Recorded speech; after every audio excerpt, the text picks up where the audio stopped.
सूक्ष्म जो दुनिया है उसमें सूक्ष्म में जो आत्माएं रहती है उनको एनर्जी कहाँ से मिलती है? जैसे मैंने एक बुक में पढ़ा था कि मनुष्य भी यहाँ धरती पे जो खाना खाता है उससे उसको 30% ही शक्तियाँ मिलती है, 70% जो है वो कॉस्मिक पावर मिलती है। तो क्या ये बात सही है? एकदम सही है कि जो मनुष्य खाना खाता है, खाने से जो एनर्जी बनती है, हम्म। स्थूल एनर्जी केवल 30% ही है। बाकी की जो 70% जो एनर्जी है उसके जो ओरा के थ्रू, उसका मनुष्य का जो ओरा होता है, ओरा के थ्रू वायुमंडल से खींचती है। जैसे हमारा वायु तत्व है तो वायु के अंदर भी एनर्जी है। जैसे वायु, एक बात बताऊं आपको कि हमारा जो ओरा है, ओरा वायुमंडल से एनर्जी कैसे खींचता है?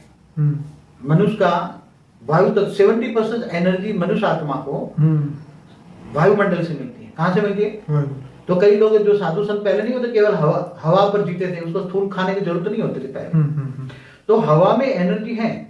तो हवा में, जैसे हवा में जो हमारा ओरा होता है, हमारा ओरा हवा में से जैसे हाइड्रोजन के कण खींच लेंगे। क्या करेंगे?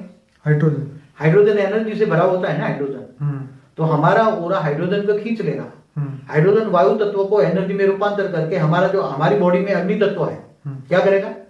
अग्नि तत्व में परिवर्तन करके हमारी चैतन्य शक्ति को, मतलब हमारी आत्मा को एनर्जी में, जैसे प्राणमय शरीर कहते हैं ना, तो प्राणमय क्या है? ऑक्सीजन।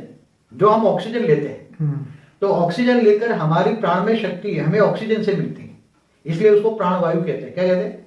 प्राणवायु। वायु मतलब प्राण, वायु में प्राण है, मतलब आत्मा की शक्ति ऑक्सीजन है, O2 है।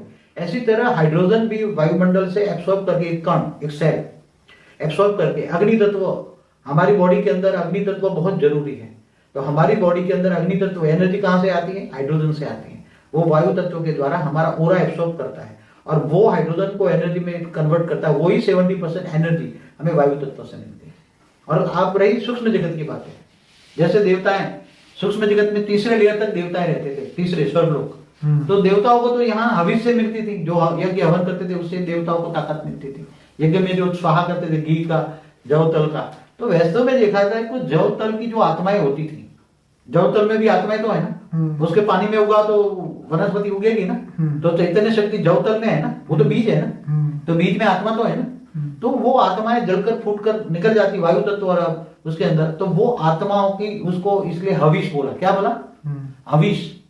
तो देवताएं हविष खाते थे, यज्ञ हवन से निकलने वाला। मगर वास्तव में देवताओं को भी पावर उसके सूक्ष्म जगत में, सूक्ष्म शरीर से, उसके सूक्ष्म वायुमंडल से ही मिलती थी। वायुमंडल में एनर्जी है